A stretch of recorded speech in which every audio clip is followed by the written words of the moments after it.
Ready for steakhouse flavor at home? It all starts with a clean grill. Let's talk grill cleaning, the right way, without wrecking your grill. Built-up grease and food bits don't just mess with taste, they're a fire hazard waiting to happen.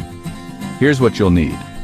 A grill brush or scraper, dish soap and warm water, a sponge or rag, baking soda for tough grime, and maybe a little vinegar spray. Step 1. Preheat your grill on high for about 10 to 15 minutes. This burns off stuck-on food, making cleanup way easier. Let it cool down just enough to touch. No scorched fingers, please. Step 2. Grab your brush or scraper and work those grates in a back-and-forth motion. You'll be amazed at how much gunk comes off. Step 3.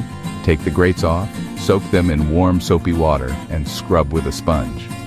For the stubborn stuff, make a baking soda paste and really go to town. Step 4.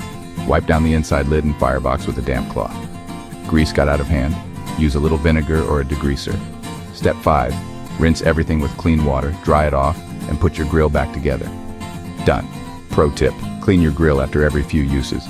Your taste buds will thank you and you'll avoid those dreaded deep scrubs later. No time to clean? Call Bear Brothers Cleaning at 256-633-6332 or visit bearbroscleaning.com. Because your space deserves to be berry clean.